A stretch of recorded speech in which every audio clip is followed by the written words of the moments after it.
Kom ons probeer take 2. Dink ek was nou 'n bietjie kwaai. Right.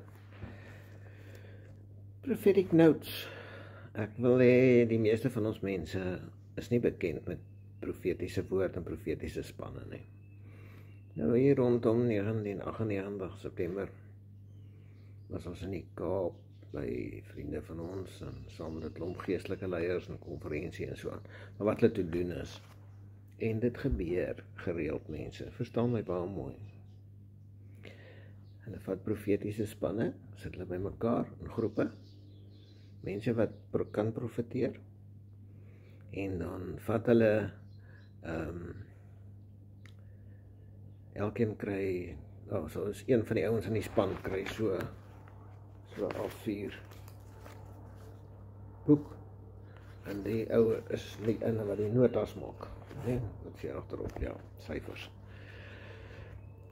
Wat gebeur is, soos by daai konferensie byvoorbeeld, ek het daar woord gekry, maar ek het dit nie verstaan nie. Jy gaan in, jy maak sit jou naam op 'n lys, want dit is mos nou konferensie, en hier is so op die kant wat jy kan gaan sit. Dan sit jou naam op 'n lys, en soos wat hulle deur die mense werk, dan kry jy nou jou kans, maar dan sit jy, en dan is so 4 of 6 profete by mekaar in 'n groep. Dit is verskillende groepe, verstaan baie mooi. Dis mense van oor die wêreld, oor die land. Baie van hulle ken jou nie eers nie. Dan kom jy in, gee hulle vir jou stoel, goeiedag, en dan sit, dan bid, en bly stil. En wag ons, tot een van die ouens, die profete sê, alright, nie alles reg. Dan gaan hulle profeteer. Nou, hulle het vir my 2 sulke velle geprofeteer, 2 sulke bladsye aan daai dag, en meer goed opgesê en so aan. Maar van die goed is bietjie oud en hulle is op die ou rekenaars weg en so aan. Maar ja, en dan sê God will give you the blueprint of the church, you will be sharp as, wat sê julle? God will make you as sharp as flint. Ja, and God has for you prepared a life tailor-made for you, prophetic ministry. He will give you the blueprint of the church, and He has made it tailor-made for you. So mense, ek wil vir julle sê, julle profetiese woord kry, skryf dit neer. Jy onthou nie alles nie, jy onthou nie al die detail nie, en dit maak dat ou later slaag kry. Jy moet die atmosfeer, jy moet alles neerskryf. Want anders betaal jy 'n prys, en ek kan julle verseker, ek het baie duur pryse betaal. Dit gaan jou baie moeite spaar om dinge reg te doen, maar ek wil iets sê. Hulle het daar goed gesê, jy moet byvoorbeeld, moenie die pad gaan nie, gaan die pad. Maar kom ek vir julle sê, wat is die storie? Hierdie ene is nie 'n sondige pad nie. Dis net om meer mense te vertrou wat naby aan jou is. Of wat naby saam met jou vorentoe in die lewe gaan en vorentoe in die lewe ontmoet. En hierdie ene sou gewees het dat jy net God se stem hoor. Nou, hulle het gesê so en so, maar uit my onkunde uit daai tyd het ek nie gevra, sê my meer nie. So ek wil regtig vir profete ook vra, wanneer julle sulke woord gee, maak seker daai persoon verstaan, gee meer duidelikheid. Nou wil ek sê, gaan vra mooi vir die Heilige Gees, as jy woord kry, dat jy dit bid en vra, om die regte vrae te vra. Nou kom ons sê vir julle, hoe is die regte vraag? Want as ek daai tyd die regte vraag gehad het, en dan het ek beter besluite gemaak, en dan was my lewe beter, my omstandighede, die werk van God was beter, die alles, ek sou baie minder trane gehad het, baie minder hartseer gehad het, baie minder ongerief en ongesteldheid in die lewe gehad het. Nou wil ek iets sê. So, bid om die regte vrae te vra. Maar die probleem is, hoekom ek sê die regte vrae? Nou kom ek vir jou sê, as ek nou sjokolade het. En is nou, ek het 'n Milky Bar en ek het 'n met neute. En ek sit hulle in 'n papiersak. Maar in jou frame of reference, in jou verstaanbaarheid, bestaan daai sjokolade nog nooit nie, jy het dit nog nooit gesien nie. Nou kom mense en dan sê hulle, praat hulle vir jou, dit en dit gaan gebeur, of jy moet die pad of daai pad vat, jy moet die slap vat of daai slap vat. Maar omdat jy dit nog nooit 'n verwysingsraamwerk in die verlede het, waarvanaf dit kom, hoe dit gelyk het, hoe dit geproe het, hoe dit geruik het, hoe groot dit was, hoe dit smelt en sit warm kry, al. Omdat jy nog nooit 'n ondervinding gehad het nie, maak jy verkeerde besluite. Jy stap verkeerde pad.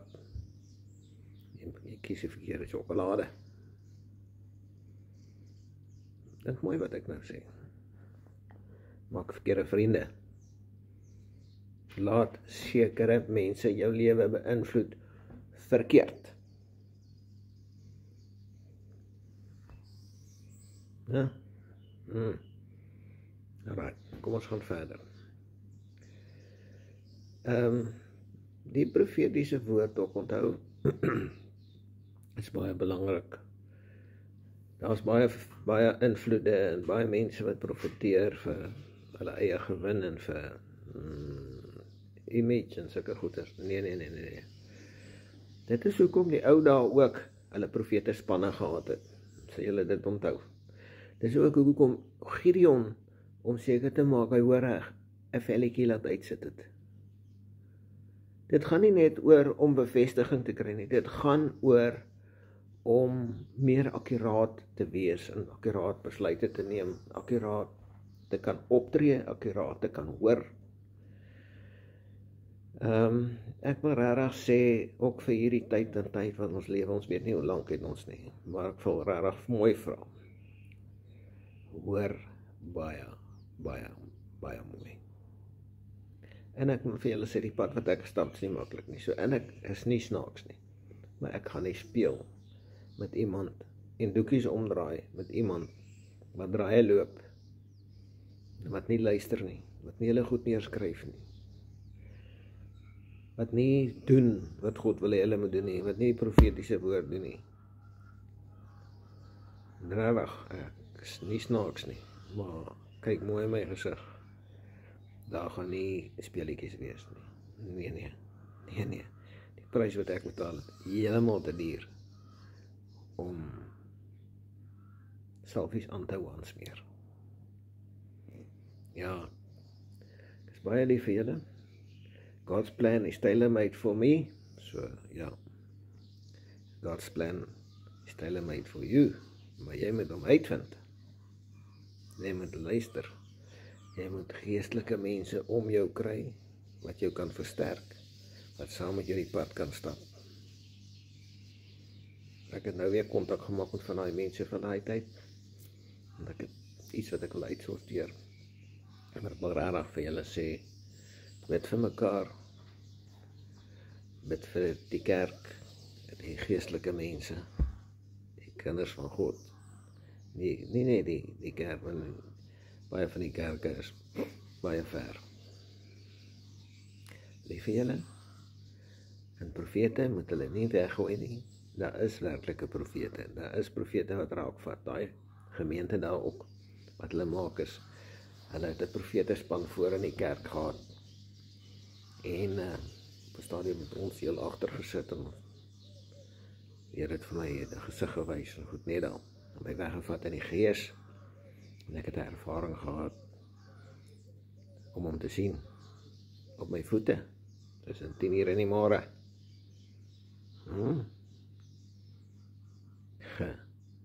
Nou, ek het hom gesien, Vader, Seun, Heilige Gees, al 3, 1, 2, 3. Ja? In elk geval wat hulle dan doen is, daar's profete voor in die gemeente, wat staan daar, waar jy ook praat en so aan. En daai profete se werk is, om te identifiseer. As jy iets wil sê, nou daar waar jy is, sit net, maak net so, en kyk hulle vir jou. En as dit reg is, akkuraat is, en right, kom. As dit nie, as hulle ervaar, hierdie ou weet nog nie mooi waaroor profetiese woord gaan nie, dis of vir homself of iemand anders, of maar dis nie weer gemeente nie. Dan sê hulle vir jou nee. So ek weet nie wat so ondervindings het julle van profetiese spanne en goed nie. Maar dit is 'n goeie les om hierdie goedjies 'n bietjie te bespreek. As julle vra. Maar dis nie iets om mee te speel nie. En daai manne wat daar is, het 'n prys betaal. Respekteer hulle. Lief vir julle baie. God bless.